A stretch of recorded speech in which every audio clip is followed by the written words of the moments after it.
अस्सलाम वालेकुम, क्या हाल है टीम। आई होप सब ठीक होंगे। तो आज हम करने जा रहे हैं फिर से गोल्ड के एनालिसिस और आज हमारा डे है 16 जून। और अब हम देखेंगे कि भाई हमारे आगे कौन कौन से लेवल होंगे और प्रीवियसली मार्केट ने किस किस चीज़ को रिएक्शन दिया हुआ है। और प्रीवियसली अगर बात करें तो भाई हमारा जो यहाँ पे एक जोन पड़ा हुआ था, एक छोटा जोन, जिसके बदले में हमने बोला था कि भाई ये छोटा सा रिएक्शन दे सकता है, और इसने यहाँ से ये रिएक्शन दिया हुआ था हमें। ऑलमोस्ट यहाँ से मार्केट नीचे, ये फिर ऊपर चलेगी। ठीक है। अब कल मैंने अब आगे की बात करते हैं। अब कल मैंने एक चीज़ आपको बोली थी, वो ये है कि मार्केट इसकी लिक्विडिटी लेके, ये जो है ना, इसकी लिक्विडिटी लेने के बाद अब मार्केट हमारा ऊपर एसबीआर का लेवल टैप कर सकती है, और इस एसबीआर के लेवल से हमारा दोबारा से सेलिंग हो सकता है।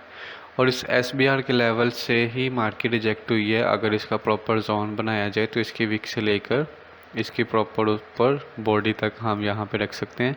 तो ये एक एसबीआर लेवल हमारा टैप हो चुका हुआ है। लेकिन मैंने पिन पॉइंट के लिए क्या चीज़ यहाँ पे प्रेफर की थी कि मार्केट का, और ये कैंडल जो है, इस कैंडल का मैंने यहाँ पे ओपनिंग पॉइंट रखा हुआ था और क्लोजिंग पॉइंट रखा हुआ था, बीरिश और बुलिश कैंडल का।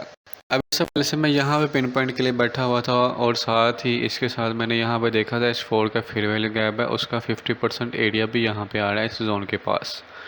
तो मैंने इस वजह से इस चीज़ को पकड़ा हुआ था। लेकिन मार्केट ने क्या किया है, 38% वाले लेवल को मार्केट ने टैप करके यहाँ पे नीचे गिर गई है, और इस वजह से हमारा वो वाला लेवल मिस हो गया था। लेकिन मैंने आपको एक चीज़ बोली थी, वो ये है कि मार्केट अगर इसकी लिक्विडिटी लेने के बाद कैंडल नीचे क्लोज कर देती है तो हम क्या करेंगे, यहाँ पे अगेन सेल साइड ही देखेंगे। हमने अगर यहाँ पे बुल साइड देखना है तो हमें इसके ऊपर क्लोजिंग चाहिए, लेकिन इसके ऊपर क्लोजिंग ना तो H4 की हुई है, ना ही 1 घंटे की हुई है, और ना ही 30 मिनट की हुई है, और इवन के 15 मिनट की भी नहीं हुई। मतलब कि किसी भी टाइम फ्रेम के ऊपर यहाँ पे ऊपर क्लोजिंग नहीं हुई। ठीक है। आप यही समझ लो कि प्रीवियस डे ने क्या किया है, मतलब कल के दिन ने एक, जो उससे पहले कोई एक दिन थे, उस डेली की लिक्विडिटी ली हुई है। ये डेली हाई था, इस डेली हाई की लिक्विडिटी ली है और नीचे आगे क्लोजिंग। अब इसके अलावा हम आगे क्या देखेंगे, हम आगे अगेन यहाँ से बेरिश कैसे बैठ सकते हैं। तो मेरा प्लान अब यही है कि मैं अगेन यहीं से बेरिश साइड हो जाऊँ। और आज का मेरा प्लान ये है, पहला लेवल तो मेरा ये होगा इम्पोर्टेंट, जो A+ लेवल है ना, मेरा ये वाला होगा। आप इसको ये समझ लो कि ये हमारी H4 के ऊपर एक रेजिस्टेंस है जिसका मार्केट टैप करके नीचे आ सकती है। अब इसकी थोड़ी सी रिफाइनमेंट करने के लिए मैं क्या करूँगा, दूसरे टाइम फ्रेम के ऊपर जाऊँगा, और दूसरे टाइम फ्रेम के ऊपर जाने के बाद यहाँ पे आप देख लो ये चीज़।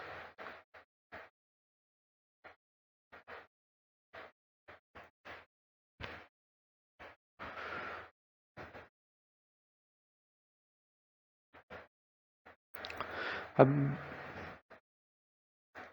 अब यहाँ पे मैं क्या करूँगा कि यहाँ से सेल होगी मेरी। ठीक है। अब इस एक जोन से मेरी सेल हो जाएगी पहले,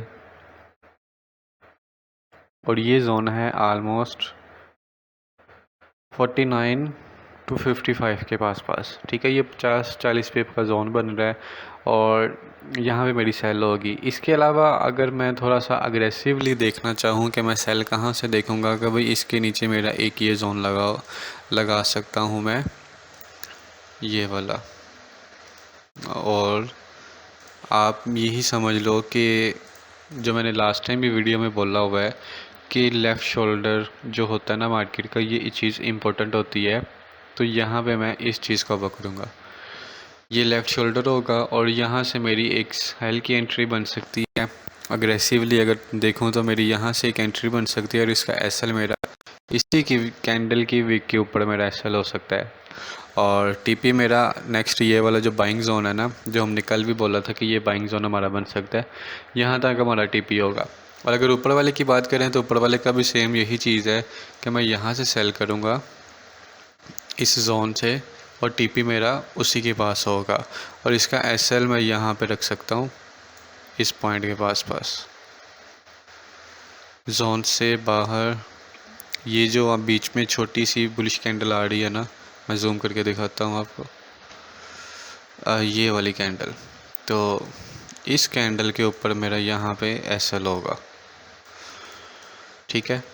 ये चीज़ मेरे आज की सेलिंग के लिए प्लान है। और इसके अलावा अगर मैं बाइंग साइड की बात करूँ तो बाइंग साइड के लिए मेरा प्लान ये है, H4 के ऊपर जाकर दिखाता हूँ आपको। पहला प्लान तो मेरा वही है जो कि ये वाला लिक्विडिटी था, और इसकी लिक्विडिटी के बाद मार्केट नीचे की बाइंग जोन के टैप करे, ठीक है। ये लिक्विडिटी है और यहाँ पे ये मेरा बाइंग जोन है। और इसके अलावा अगर एक और चीज़ के बारे में आपको बताऊँ तो वो ये है कि मार्केट यहाँ पे रेजिस्टेंस बिकम सपोर्ट बना के गई हुई है, RBS, ठीक है। तो यहाँ पे भी एक बाइंग की एंट्री हो सकती है। और इसके अलावा अगर प्रॉपर जोन की बात की जाए तो प्रॉपर जोन में इस चीज़ को लूँगा। एक लास्ट ऑर्डर ब्लॉक होगा मेरा ये वाला। अब यहाँ से मेरी एक और बाइंग की एंट्री हो सकती है अगर मार्केट मज़ीद नीचे गिरती है, लेकिन इतना नीचे गिरने की वजह मुझे नज़र तो नहीं आ रही, क्योंकि फंडामेंटली तो बार बार न्यूज़ आ रही है कि उनके साइन होंगे जिस वजह से मार्केट में बाइंग आ रही है। तो प्रेफरली मैं यही करूँगा कि ये वाले सेल जोन, इस बाइंग जोन तक, यहाँ से फिर बाइंग, ठीक है। और अगर ऐसा नहीं होता कि ये वाला सेल जोन मार्केट में टैप नहीं कर पाता तो भाई आगे क्या प्लान हो सकता है। अगेन इसकी लिक्विडिटी लेने के बाद मार्केट दोबारा हमारे उसी SBR के पास आए, ठीक है, उसी SBR के पास आए और ये वाले लिक्विडिटी पॉइंट होगा। ये भी प्रीवियस डे की लिक्विडिटी लेके मार्केट यहाँ से हमारी दोबारा से सेल आ सके, तो यही पॉइंट हो सकते हैं, ठीक है। और मेरे आज का प्लान यही है। फंडामेंटल में कुछ भी नहीं है, फंडामेंटल में सिर्फ़ और सिर्फ आज न्यूज़ भी नहीं है, जो न्यूज़ इवेंट होते हैं वो भी नहीं है, वो भी कल आने वाली है FMC। और इसके अलावा और भी कोई ख़ास न्यूज़ नहीं आई US के हवाले से, ठीक है। तो कोई भी अपडेट, लेटेस्ट अपडेट भी नहीं है। तो फ़िल वक्त के लिए ऐसा कुछ भी नहीं है जो कि मैं आपको बोलूँ कि भाई फ़ंडामेंटली ये चीज़ इम्पेक्ट कर सकती है। अभी तक वही चीज़ें चल रही हैं कि भाई कहाँ से कब होगा उनका एग्रीमेंट साइन होगा और कब नहीं होगा, और आगे क्या क्या चीज़ें होने वाली है, क्या नहीं होने वाली, सिर्फ यही चीज़ें हैं। वार के हवाले से, वार एंड होने वाली चीज़। और बस टेक्निकली मेरा यही प्लान है आज के लिए। इंशाल्लाह फिर करते हैं। एक चीज़ मुझे यहाँ पे दिख रही है, वो ये है कि अगर मार्केट अग्रेसिवली थोड़ा सा और मार्केट पंप करती है और पंप करने के बाद इनकी जोन के ऊपर भी मार्केट विक लगा देती है, ठीक है। विक लगाने के बाद मेरा एक लास्ट जो एक अपॉर्चुनिटी होगी ना, एक लास्ट इसकी लिक्विडिटी लेने से पहले इसकी लिक्विडिटी लेने से पहले मेरा ये एक हो जाएगा। अब ये क्यों है, ये रीज़न भाई इस वजह से है क्योंकि ये भी एक लिक्विडिटी पॉइंट आप बोल सकते हो, ठीक है। लेकिन इसके चांस कम है। A+ जो मैंने बोला है वो आपको यही है जो कि एक जोन बना हुआ है, ये A लेवल का H4 और 1 घंटे के टाइम फ्रेम के ऊपर ये दोनों रिफाइनमेंट करके ये जो जोन निकाला ना, ये A+ लेवल है। अब इस A+ लेवल के ऊपर मार्केट टैप करके मुझे यहाँ से यहाँ तक सेल दे सकती है। और ये तकरीबन टारगेट बन रहा है मेरा 900 पिप का, आप समझ लो 900-800 पिप का यहाँ तक टारगेट बन रहा है। और यहाँ से फिर अगेन बाइंग हम देखेंगे। और फिर बाकी बात करते हैं कल की FOMC न्यूज़ के मुताबिक। अल्लाह हाफिज़।